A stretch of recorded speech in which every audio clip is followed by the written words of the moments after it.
आज हम आपके लिए लेके आए हैं Tata Harrier. Now Tata Harrier, अगर हम हिस्ट्री की बात करें टाटा की, तो टाटा ने सबसे पहले इंडिया में जो थोड़ा क्रेज़ स्टार्ट करने वाला एसयूवी की अगर बात करें तो सबसे पहले टाटा सफारी आई थी और उससे पहले टाटा सियरा, जो काफ़ी अच्छी चली थी, काफ़ी बिकती थी। और उसके बाद टाटा ने अपना फोकस सारा का सारा हैचबैक की तरफ फोकस कर दिया था, लाइक इंडिका। काफ़ी टाइम तक इंडिका और उनकी सारी गाड़ियाँ इंडिका की तरह लगती थी। एंड अब ऑलमोस्ट लाइक टाटा सफारी के 2 डिकेड्स के बाद उन्होंने ये गाड़ी निकाली है, टाटा हैरियर। और अगर हम लुक्स की बात करें तो ये बहुत ही खूबसूरत लगती है, लुक्स लाइक रेंज रोवर। और आप अभी तक आपको पता चल ही चुका होगा कि ये डिस्कवरी स्पोर्ट और रेंज रोवर के प्लेटफॉर्म पे बनी हुई गाड़ी है। लुक्स में अगर आप टाटा का लोगो हटा दें तो ये बहुत ज़्यादा उसी की तरह लगती है देखने में। हाई लेवल पे अगर हम बात करें तो लेंथ वाइज ये गाड़ी, लेंथ और ब्रेथ वाइज आपकी ये गाड़ी जो है XUV 500 से बड़ी है और क्रेटा से ऑब्वियसली बड़ी है। और इवन हेक्सा से, आई थिंक हेक्सा से लंबाई में छोटी है, लंबाई और हाइट में हेक्सा से छोटी है। बट अपने सेगमेंट में ये one of the biggest car है। अब इससे बड़ी शायद MG हेक्टर, मैंने सुना है कि इससे भी ज़्यादा लंबी और चौड़ी गाड़ी है। और एक्सटीरियर फीचर्स के बारे में ज़्यादा तो क्या बताऊँ, इसमें बस एक इंपॉर्टेंट चीज़ है जो मुझे लगता है आपको फोकस करके बताने की ज़रूरत है, वो है गाड़ी कभी आपको टो करनी पड़े तो यहाँ पे इन्होंने एक ऑप्शन दिया टो का, लेकिन उसके ऊपर एक कवर चढ़ा रखा है। तो इमरजेंसी सिचुएशन में पहले आपको स्क्रू खोलने हैं, फिर आप उसको एक्सेस कर पाएंगे। वो थोड़ा सा फ़नी है, आई डोंट नो व्हाई। कुछ ईजी लैचअप दे देते कि आपने बटन कुछ दबाया, खींच लिया, निकल गया, उसके बाद आप उसको कर लें। बट या दैट्स द वन थिंग। वैसे तो मुझे डिज़ाइन के बारे में ज़्यादा बात करने का मन करता नहीं, बिकॉज वो बोलते हैं ना कि beauty lies in the eyes of B holder.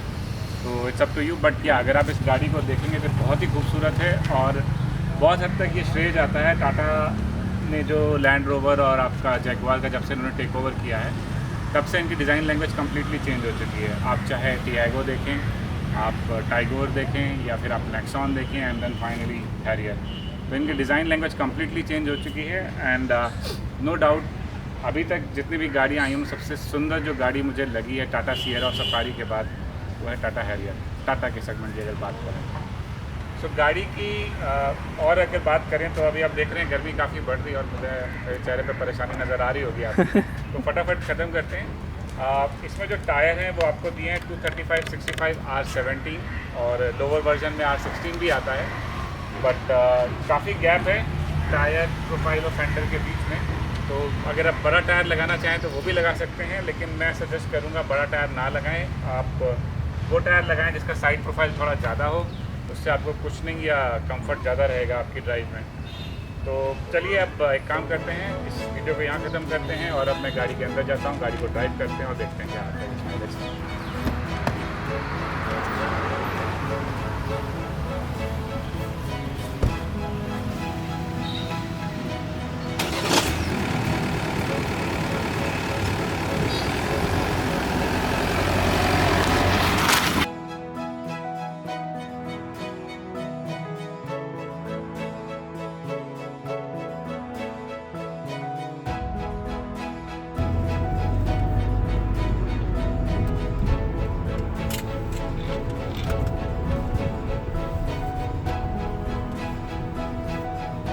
कोशिश यही करेंगे वापसी आके भी इसी वाले उससे बनवाएंगे।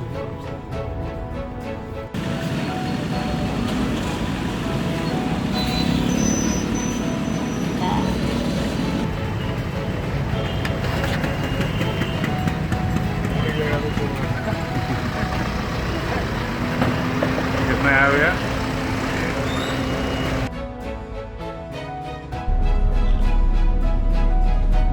हाय फ्रेंड्स, सो हमने गाड़ी का टैंक फुल करा लिया है और अब हम निकल चुके हैं अपने ड्राइव पे और ट्रिप मीटर भी 0 सेट कर लिया। अब हम इसको नोएडा, दिल्ली और इंदिरापुरम के आसपास चलाएंगे और देखते हैं क्या माइलेज आती है। अगेन इट्स अ संडे, तो ट्रैफिक ज़्यादा नहीं मिलेगा, तो it will be more of a mix of highway and city mileage. So चलिए, और इस ड्राइव के दौरान हम बात करते हैं रोहित जी से, जो इस गाड़ी के ऑनर हैं। हाय रोहित। सो रोहित, आप ये बताइए कि जब आप ये गाड़ी लेने वाले थे तो उससे आपने और कौन सी गाड़ी रिव्यू की? ये गाड़ी खरीदने से पहले मैंने क्रेटा, इनोवा और XUV 500 ये 3 गाड़ियाँ रिव्यू की थी। उस समय तक ये गाड़ी लॉन्च नहीं हुई थी, इसकी हाइप बहुत थी। क्रेटा को ना लेने का रीज़न ये था, it was looks like that very common. XUV 500 ना लेने का रीज़न ये था, when I spoke to other people. English mix चलेगा। तो जब मैंने बाकी लोगों से बात की तो फीडबैक वाज कि आफ्टर 2 इयर्स इसमें से आवाज़ें आने लगती हैं। XUV 500 से? करेक्ट। ओके। इनोवा, यस, बहुत प्यारी गाड़ी, टेस्ट ड्राइव ली, वो भी बहुत प्यारी लगी, बट समहाउ जब लुक देखा है रियर का तो लुक पे मर गए। सच्चाई है। नो डाउट बहुत प्यारा है इसके लुक इसका। पे मर गए।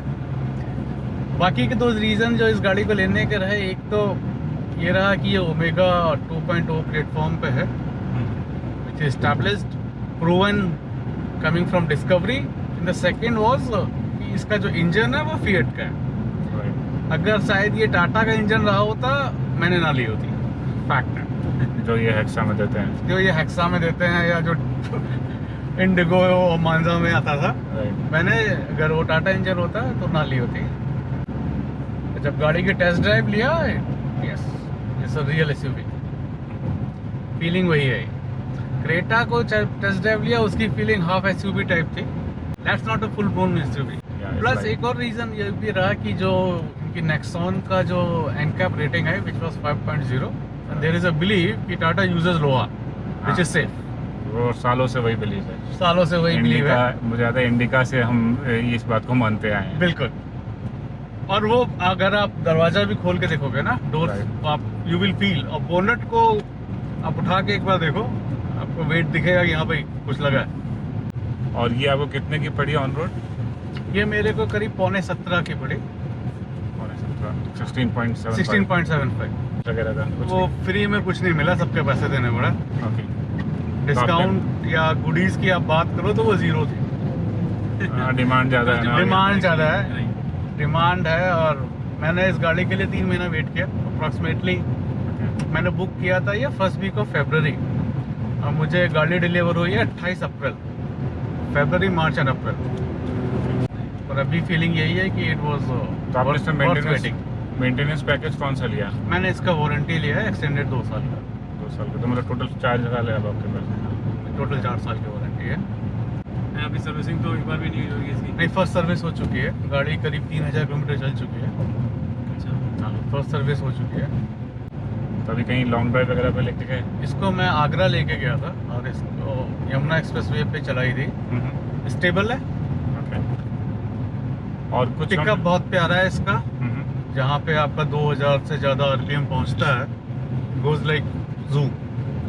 और अगर आपने इसको स्पोर्ट्स मोड पे डाला, तो बच्चे बैठे हुए थे, तो बच्चों का एक जो रिएक्शन था वो ये था कि it's like plane on runway sports mode में। तो परफॉर्मेंस वाइज एक्सेलेंट, स्टेबिलिटी बहुत प्यारी है।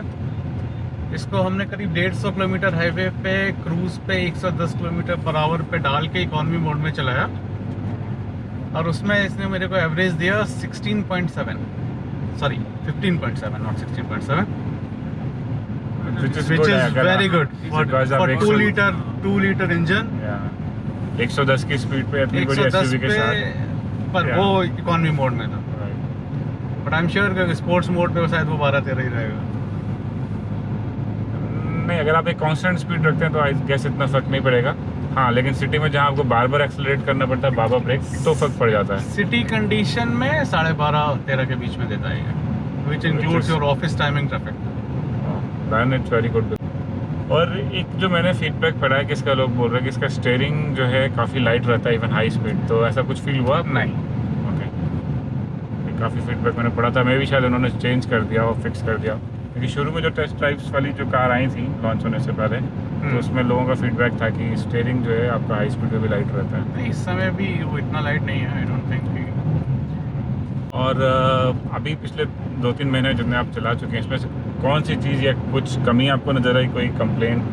सॉफ्टवेयर इसका बहुत क्रैश होता है, Okay. अब चाहो तो ये दिखाओ। ओके, सॉफ्टवेयर इसका क्रैश 2 महीने में कम से कम 10 बार हो चुका होगा, but Wow. It auto recover, okay. वो डिफरेंट है कि ऑटो रिकवर हो जाता है, पर 10 बार ये क्रैश हुआ है। तो इसके अपडेट्स वगैरह नहीं दिए अभी इन्होंने कोई भी? एक अपडेट डल चुका है इसमें, तो उसके लिए आपको जो सर्विस सेंटर जाना सर्विस सेंटर जाना पड़ा था। Okay. They put in the pen drive और then updated it. On the air नहीं दे रहे? नहीं, connected नहीं होगा। Connected wifi connection is not नहीं है इसके अंदर। देयर। एक वो चीज़ है, दूसरा ये है ना, ये plastic would have been better.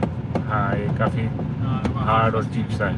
ये वाला प्लास्टिक काफ़ी अच्छा है, सॉफ्ट टच है, और ये भी आपका वुडन फिनिश में है तो plastic, but unless until you touch है आपको पता नहीं लगता। एंड ये वाला काफ़ी चीप सा लगता है, थोड़ा हार्ड है। ओए ओए ओए, कभी you can speak now. Hey everyone, so I'm on the driver's seat now. So अभी फर्स्ट एक्सपीरियंस ऐसा है कि गाड़ी मतलब this car feels actually heavy car. आप एक्चुअली लगता है कि आप गाड़ी बहुत कोई हैवी गाड़ी चला रहे हो, बिकॉज मैं अभी almost 82 I am on 90 actually, पर मुझे गाड़ी का स्पीड देखिए कैनॉट जज कि आप 90 में चल रहे हो, बिकॉज जैसे आपने कभी चलाया हो, if you drive Splendor and drive bullet, तो 80 पे चलती हुई बुलेट शायद बहुत स्लो चलती लगती है, और वही अगर स्प्लेंडर चला रहे हो 80 पे, तो लगता है कि आप पता नहीं मतलब वो इंजन का साउंड और जो फील है ना, इट इज़ वेरी गुड। और बीइंग 2000 सीसी इंजन, मतलब उसका फीडबैक काफ़ी अच्छा है, बिकॉज अभी लास्ट कुछ 3-4 बार से हम लोग पेट्रोल गाड़ी चला रहे हैं, तो हम ऑलमोस्ट फील में भूल गया था कि हाँ कितना अच्छा होता है डीजल का, but this car is very nice. Rahul को फाइनली एक डीजल गाड़ी चलाने का मौका मिला। तो सर, सबसे पहले आपसे पूछते हैं कि आपको पीछे बैठ के कैसा लग रहा है? Very comfortable. पॉसिबली पहली बार मेरे को मौका लगा है पीछे बैठने का। और बहुत कम मौके मिलेंगे आपको अपनी गाड़ी में पीछे बैठने हाँ, के। मतलब मेरी हाइट ठीक ठाक है, still I can see lot of leg space. Back seat का जो कर्व है वो आपकी स्पाइन को पूरा सपोर्ट कर रहा है, it's very comfortable. Thai support is also good. एक बार वो हैंड रेस्ट भी निकाल लीजिए आप। अब पूरी आपको लग्जरी फीलिंग टाइप ये है, it's like you are sitting on sofa like maharaja. Very nice. चलो बताओ, और बताओ। ओके, सो अभी हम लोग ऑलमोस्ट 90 पे चल रहे हैं, और मैंने इसमें एक रिव्यू पढ़ा था basically before driving this car. I read some reviews, वहाँ पे लिखा होता है कि इसका स्टीयरिंग बहुत लाइट है, बट एक्चुअली में अभी इतना लाइट नहीं लग रहा मुझे। इट्स वेरी नाइस, मतलब इसका फीडबैक भी काफ़ी अच्छा है। और टॉकिंग अबाउट द इंटीरियर्स की क्वालिटी बहुत प्लस है। मैंने पहली टाटा कार देखी है जिसमें इतना अच्छा इंटीरियर होगा। अदरवाइज ऑल्दो नेक्सॉन में भी काफ़ी अच्छे इंटीरियर्स हैं, but still this is very premium. This car is awesome. और जिस ये सीट हाइट इसकी एडजस्टेबल है, राइट? एडजस्टेबल, 6 वे एडजस्टेबल है। जिस हाइट पे मैं बैठा हूँ इस टाइम पे, you can see the whole bonnet actually, और आपको लगता है कि आप कोई बहुत ऊंची गाड़ी में बैठे हैं, बट इज़ वेरी नाइस। एक मुझे इसका जो थोड़ा सा नेगेटिव लगा कि जब गाड़ी स्टिल पे थी, तो ये इसका steering it was vibrating a lot. वो अगर भी आपने फील किया हो तो वो मुझे लगा कि दैट वाज मूविंग नहीं है। हाँ, जब अगर वो स्टिल पे है तो वो वाइब्रेशन फील होता है स्टीयरिंग में, बट जब हम गाड़ी चला रहे हैं तब इतना फील नहीं होता है। Maybe इवन कुछ- you can feel some vibration on this gear lever. हाँ, तो वो इंजन का वाइब्रेशन साउंड तो नहीं आ रहा है अंदर, बट वो वाइब्रेशन है इंजन का जो आपको फील होता है। बट ड्राइव करते टाइम पे वो वाइब्रेशन बिल्कुल नहीं है, तो आपके स्टीयरिंग में बिल्कुल भी वाइब्रेट नहीं होती है। बट जो इंजन नॉइज़ है वो केबिन, मतलब बेसिकली आपके केबिन में कोई नॉइज़ नहीं है, ना ही हम लोग अभी अगेन आई एम ऑन 90-95, अंदर कोई साउंड नहीं आ रहा है बाहर का, जो एयर साउंड होता है बेसिकली। टायर का थोड़ा सा है, बट दैट इज़ मैनेजेबल, वो ऑलमोस्ट हर गाड़ी में इतना होता ही है।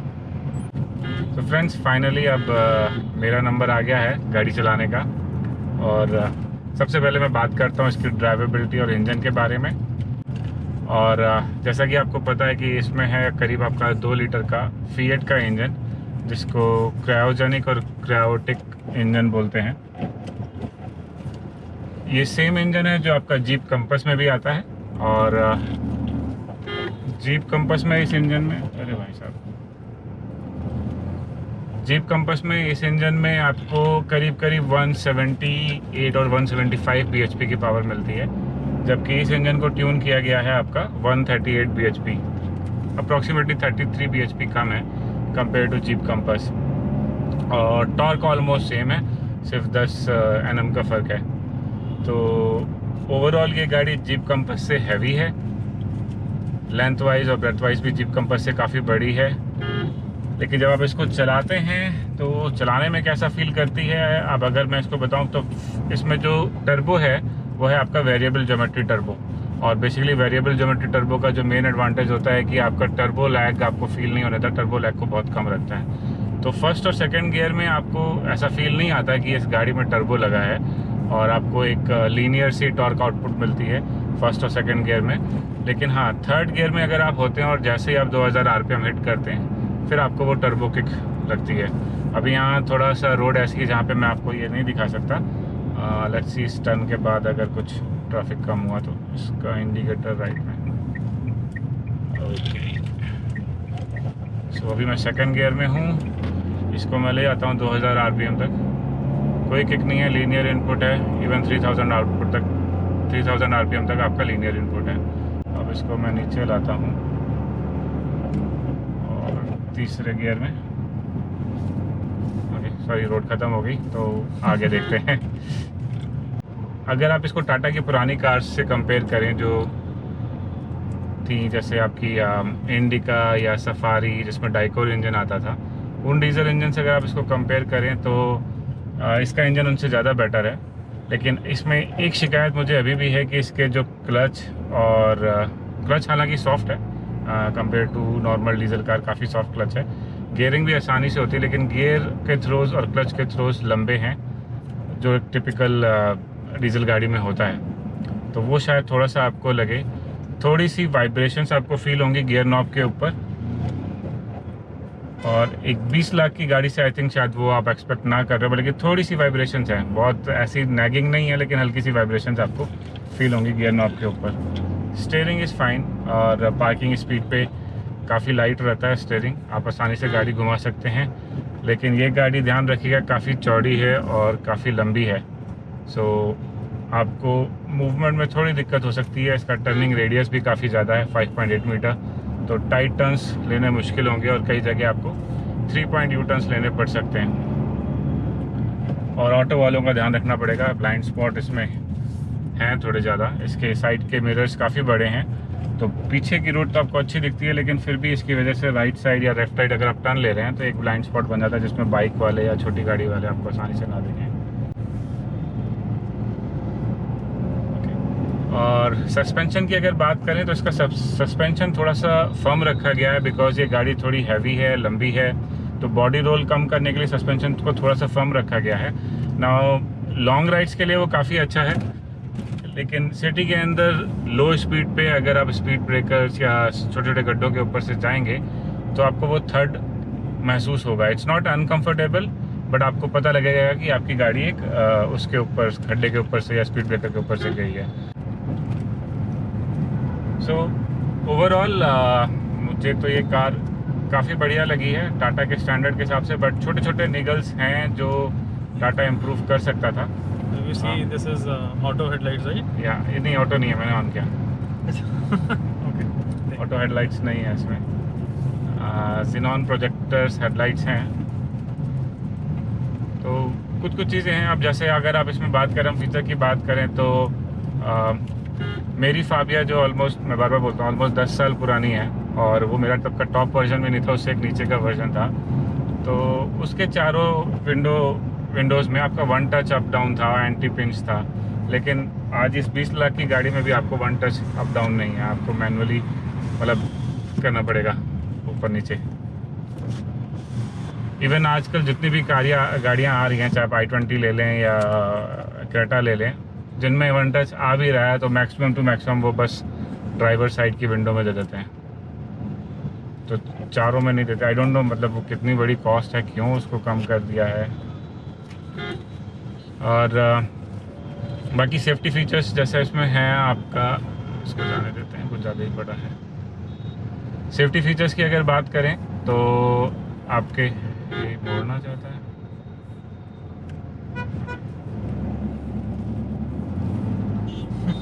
तो इंडियन रोड पे ऐसा लगता है, ऐसा होता नहीं है कि अरे इसका पैर लेफ्ट जाएगा कि राइट जाएगा, इसका टायर लेफ्ट की तरफ है।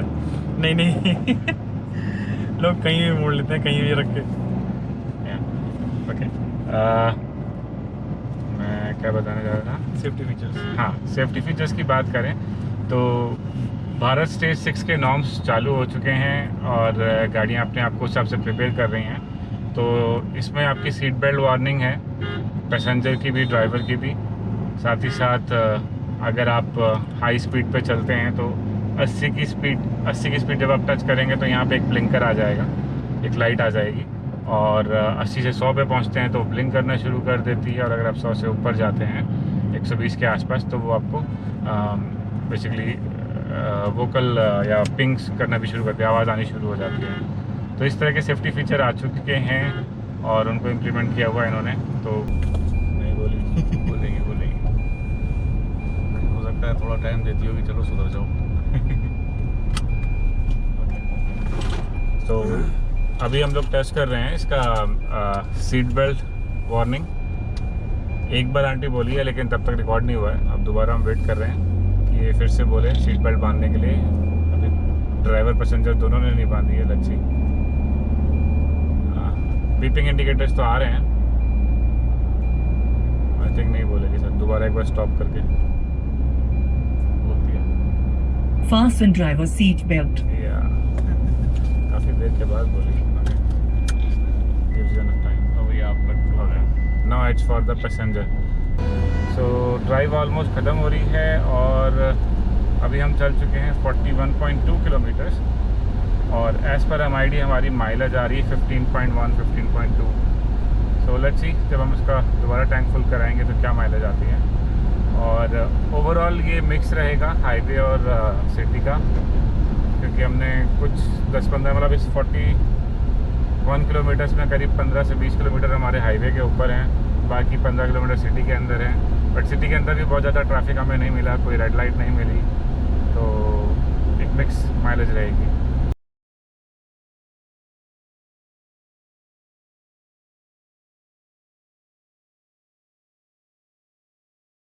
पूरा ऊपर लेट तक ले आना है। एवरेज चेक कर रहे हो? निकाल लो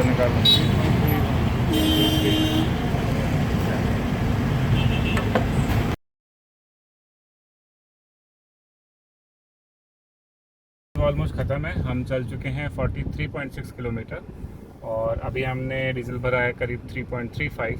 सो लेट्स कैलकुलेट क्या माइलेज आएगा। ओके, मैंने पहले कुछ बोला था इसमें टर्बो से रिलेटेड और पावर से रिलेटेड, तो उसको करेक्ट करना चाहूँगा। हम थ्रू आउट चला रहे थे गाड़ी एक्चुअली सिटी मोड में, और अब चूँकि माइलेज टेस्ट ओवर हो चुका है तो मैंने इसको स्पोर्ट्स मोड में डाला। और जो मैं आपको बोल रहा था कि टर्बो की फीलिंग आपको नहीं आती है पहले और दूसरे गियर में, तीसरे गियर में आती है, स्पोर्ट्स मोड में डालते ही आपको पहले और दूसरे गियर में भी स्पोर्ट्स कार की फीलिंग आने लगी। और बहुत फ़र्क है, मतलब अगर आप एक सिटी मोड से स्पोर्ट्स मोड में जाते हैं you can easily feel the difference. I think हम लोगों ने नेक्सॉन चलाई थी, नेक्सॉन में भी ये सेम मोड्स हैं, इको, स्पोर्ट्स एंड उसमें वो डिफरेंस इतना नहीं है मेरे ख्याल से, but this car has actually that difference. आपको पंच फील होता है एकदम से कि आप कोई 2000 सीसी की गाड़ी चला रहे हो। सारा वेट गायब हो जाता है गाड़ी का अचानक से। सिटी मोड में हमें लग रहा था कि हम कोई भारी भरकम गाड़ी चला रहे हैं और थोड़ी मेहनत करनी पड़ रही थी गाड़ी को उठाने में, बट अभी तो बिल्कुल लाइट हो गई है। थोड़ा ट्रैफिक है आगे, नहीं तो मैं एक्सीलेटर दबाता। मुझे ना एक बार देना जरा बीच में, मुझे देखना है कितना फ़र्क है इसका। हाँ, वो इन्होंने स्पोर्ट्स मोड वाली लिखी हुई है। हाँ वही है, राइट। ये हाँ। वो फील हो रहा है, आप चला रहे हो तो लग रहा है गाड़ी उठ रही है। 138 bhp आपको मिलेगा स्पोर्ट्स मोड में।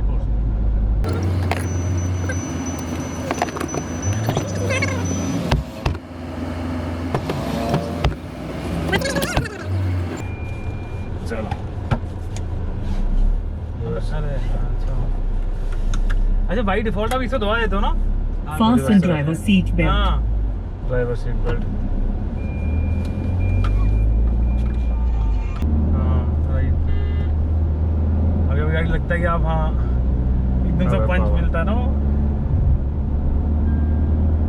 और गाड़ी की साउंड भी चेंज होती है ना, इंजन साउंड जो है। तो पहले ऐसा लगता था कि दबा रखा इंजन को इसने। मतलब ये पेट्रोल बचाओ या डीजल बचा लो यार मजे ले लो। और ECU मैपिंग भी चेंज हो जाती है आपकी और थ्रॉटल रिस्पांस भी। डालूं सिटी में, डालूं इकोनॉमी में, डालूं Economy drive हाँ, mode वो- activated. अब लगेगा हाँ कि खत्म हो गई। गाड़ी खत्म हाँ है। गाड़ी खत्म सही में। अब तो पूरा दबा दो खुलती नहीं है। अब लगेगा गाड़ी खत्म है। Sport drive mode activated. City बनाने के लिए उसको आप दोहरा दबाओगे ना। हाँ इको को। इको को ओके। नहीं भाई बहुत डिफरेंस है, बहुत ज़्यादा डिफरेंस है। हाँ